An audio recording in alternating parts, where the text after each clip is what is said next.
اس نے فوری طور پر گاہکوں کے قوائف لکھنے والے 10 کارڈ میرے سامنے رکھ دیے۔ میں نے سب کارڈز پر سائن کر دیے۔ اب صورتحال یہ ہو گئی کہ فرسٹ فلور کے 14 کمرے میری کسٹڈی میں آ چکے تھے۔ اس فلور پر بس ایک کمرہ کسی یورپین نے لے رکھا تھا۔ میں نے مینیجر سے کہا کہ جب وہ کمرہ خالی کر کے جائے تو وہ بھی میرے نام پر بک کر دیا جائے۔ اتنی دیر میں ٹورسٹ لابی میں آ گئے۔ ان کے لیڈر نے کمرے بک کرنے کے لیے کہا تو ریسیپشن مینیجر نے کہا کہ صرف گراؤنڈ فلور پر کمرے خالی ہیں، فرسٹ فلور پر کوئی کمرہ خالی نہیں ہے۔ یہ سن کر ان کا لیڈر جھگڑنے لگا اور اس نے کہا کہ ہم نے ٹیلیکس بھیجی تھی کہ ہمیں فرسٹ فلور پر کمرے چاہیے، تو آپ نے وہاں سب کمرے دوسروں کو کیوں دے دیے؟ مینیجر نے ٹیلیکس نکالی اور اسے دکھاتے ہوئے کہا کہ ٹیلیکس کے مطابق آپ کی آمد گزشتہ شام متوقع تھی، مگر آپ لوگ آج پہنچ رہے ہیں۔ ہم نے آج صبح تک آپ لوگوں کا انتظار کیا، مگر آپ لوگ ابھی پہنچ رہے ہو۔ آپ کی آمد سے چند منٹ پہلے یہ فرسٹ فلور پر سب کمرے بک کروا لیے گئے ہیں۔ اس نے کہا کہ جن نئے مہمانوں نے یہ کمرے بک کروائے ہیں آپ ان کو نیچے شفٹ کر دیں اور ہمیں لازماً فرسٹ فلور میں کمرے دلوائیں۔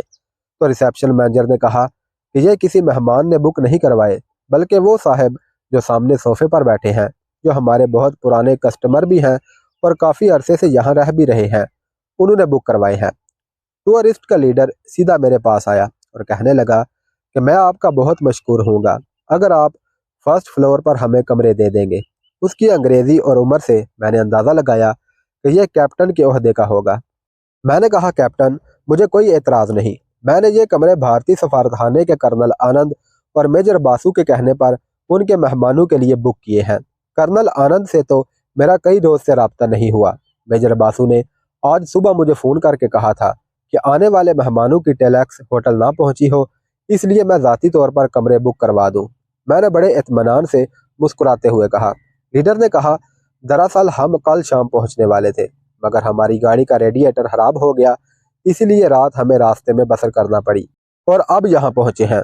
And thank you very much, ہم ہی کرنل آنند کے مہمان ہیں۔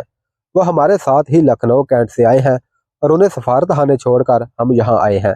ساری بات تو اپنے کمرے کی کھڑکی سے ان کے فوجی کٹ دیکھ کر مجھے سمجھ آ گئی تھی۔ جو تھوڑا بہت شک تھا وہ اس لیڈر کی باتوں سے پورا ہو گیا اور اب تو میں محض لطف اندوز ہونے کے لیے بات آگے بڑھا رہا تھا۔ میں نے کہا کہ پہلے کرنل یا میجر کو فون کر کے یہ بتا دو کہ آپ کے کہنے پر آپ کے دوست آصف نے کمرے بک کروا لیے ہیں۔ میں نے اسے بھارتی سفارت خانے کا نمبر دینا چاہا تو اس نے بتایا کہ اس کے پاس نمبر ہے۔ وہ فون کرنے ریسیپشن کی طرف گیا تو میں نے اوپر دیکھا تو مریم فرسٹ فلور کے کوریڈور میں کھڑی مجھے دیکھ رہی تھی۔ اس نے اپنا ہاتھ اوپر کر کے دکھایا کہ اس کے ہاتھ میں پسٹل ہے۔ اس نے آنکھوں میں مجھے اشارہ کیا۔ میں نے دائیں بائیں دیکھا تو چینی دوست نہایت مستعدی سے اپنی پاکٹس میں ہاتھ ڈالے کھڑے تھے۔ ان کی جیبوں میں پسٹل تھے۔ میں نے بھی اپنی جیب میں رکھے پسٹل کی سیفٹی پن کو ہٹا دیا۔ 2 یا 3 منٹ لیڈر بات کرنے کے بعد واپس مڑا تو میں نے اس سے پوچھا کیا بات ہو گئی؟ کمرے تمہارے اور تمہارے دوستوں کے لیے تیار ہیں۔ لیڈر نے کہا کہ ہمیں ضرورت نہیں، یہ کہہ کر اپنے ساتھیوں کو واپس چلنے کا کہا۔ شرمندگی اور خفت اس کے چہرے سے عیاں تھی، لیکن اس کی آنکھوں سے شعلے بھی نکل رہے تھے۔ جب وہ لابی سے نکلنے لگے تو میں نے اونچی آواز میں کہا کہ آنند اور باسو کو میرا آداب کہنا۔ میرے یہ الفاظ جلتی پر تیل کے مترادف تھے، مگر وہ خاموشی سے واپس چلے گئے۔ وہ بزدل اور ڈرپوک جو تھے، ورنہ میرے جیسا پاکستانی ہوتا تو جواب گولی سے دیتا۔ اس گروپ کے واپس جانے کے بعد میں نے اپنے حفاظتی حصار کو دوبارہ چیک کیا۔ کرنل آنند اب ریگولر بھارتی فوج کے 10 جوان اور افسروں کی کمک لایا تھا۔ ان لوگوں کے لیے مجھے قتل کرنا بہت معمولی بات تھی، مگر وہ مجھے زندہ گرفتار کر کے بھارت لے جانا چاہتے تھے، جہاں پر وہ مجھ سے ایسا سلوک کرتے کہ میں دنیا کے لیے عبرت کا نشان بن جاتا۔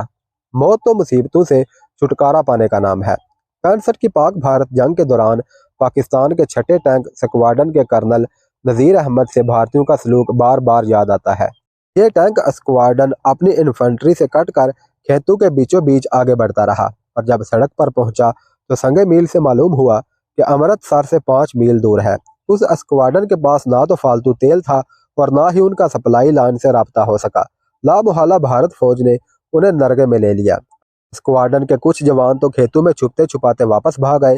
کرنل نذیر اور کچھ جوانوں کو بھارتی فوج نے ٹینک سمیت گرفتار کر لیا اور اسے دہلی لے جا کر اسی ٹینک کے اوپر رسیوں سے باندھ کر دہلی شہر میں گھمایا گیا۔ بھارتیوں نے میرے ساتھ تو اس سے بھی بدتر سلوک کرنا تھا اور شہر شہر میری ذلت و رسوائی کرنی تھی۔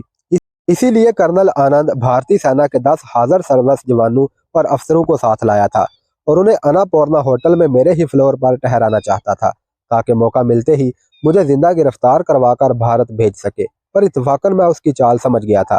اسی لیے آنے والے گروپ کو میں نے کرنل یا میجر باسو سے بات کرنے کو کہا تھا۔ اب ان کا ہوٹل میں ٹھہرنا بے سود تھا اور اسی لیے اب وہ بھارتی سفارتخانے چلے گئے تھے۔ مریم بھی اس صورتحال سے اچھی طرح واقف تھی، اس لیے ہم سب نے فیصلہ کیا کہ کچھ عرصہ ہوٹل سے نکلنا بالکل بند کر دیا جائے اور ہوٹل میں ہی کلا بند ہو کر رہا جائے۔ جب یہ فیصلہ ہو گیا تو ہم چینی دوستوں کے ساتھ ریسٹورنٹ گئے، وہاں سے 2 چولہے، فریزر اور دیگر سامان لے آئے۔ اپنے ہوٹل کے وسیع کچن میں ہمیں پکانے کے لیے چولہوں کی سہولت مل گئی تھی۔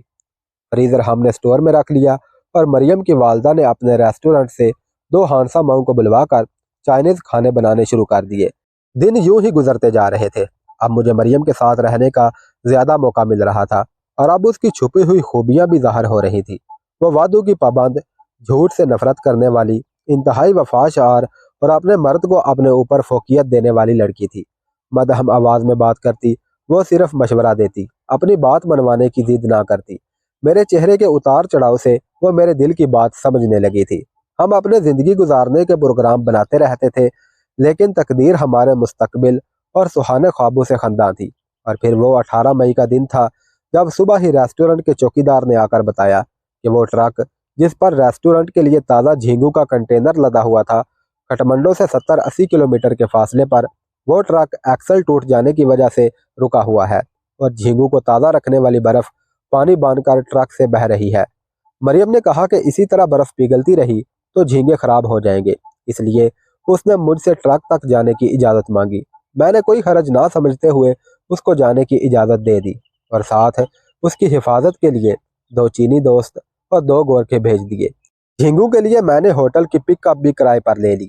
مریم کے ساتھ اس کی والدہ بھی گاڑی میں بیٹھ گئی تھی۔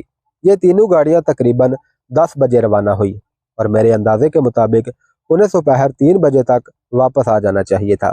اس روز میرا دل صبح سے ہی بے چین تھا، دل پر انجان سا بوجھ تھا۔